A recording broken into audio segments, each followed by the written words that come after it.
જય Shri Krishna, good evening. આજે લગભગ 1.5 દિવસ થયા. 2 દિવસ પહેલાં મેં જામનગરના નંદી મહારાજની એક રીલ મૂકી હતી, મદદ માંગી હતી. તો મને આજે બપોરે જ સમાચાર મળ્યા કે મદદ મળી ગઈ છે, રેસ્ક્યુ થઈ ગયું છે. જે રેસ્ક્યુ કરવાવાળા હતા બીજાના પણ ગૌશાળાવાળાનો ફોન આવ્યો હતો. એટલે એટલીસ્ટ કહી શકીએ કે 2 જણા મદદ માટે હાજર થયા.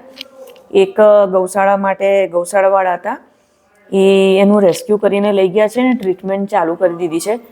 એવું પણ કહેવાય છે કે લંપીની કદાચ અસર છે. લંપી હજી ક્યાંક ક્યાંક પાછો દેખાયો છે. એટલે કહેવાનો મતલબ એમ કે મારી એક રીલ, મારા એક વિડીયોથી કદાચ કોઈનો જીવ બચે તો કેટલી ફાયદાકારક વાત છે. આપણને જ્યારે શરદી થાય, તાવ આવે તો આપણે એવું નક્કી નથી કરતા કે કશું નથી કરવું ને ઘરના એક અંધારા ખૂણામાં આપણે બેસી જઈએ. કૂતરું, હું મોસ્ટ ઓફ જ્યારે પણ ગાડીમાં હું સફર કરતી હોઉં, એ ગમે ત્યાં રાજકોટ હોય કે અમરેલી, ખાંભા, મારી સૌથી પહેલાં નજર છે ને ગાય કૂતરા પર હોય છે. એટલે મોસ્ટ ઓફ એવા કૂતરા જોતા હોય જે માથા સડેલા હોય. માથા કેમ સડે? કારણ કે ત્યાં એની જીભ ના પહોંચી શકે.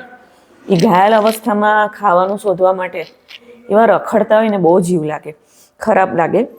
તો નંદી મહારાજનો જે વિડીયો આવ્યો એ પણ બહુ કરુણ હતો.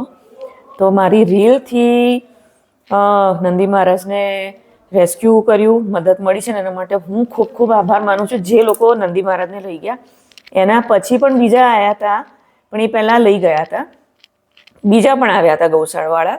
આ મને જે વ્યક્તિએ મને આ જે બધું વિડીયો બધું આપ્યું, એણે મને જાણ કરી. તો ખૂબ ખૂબ આભાર કે જેણે નંદી મહારાજનું રેસ્ક્યુ કર્યું.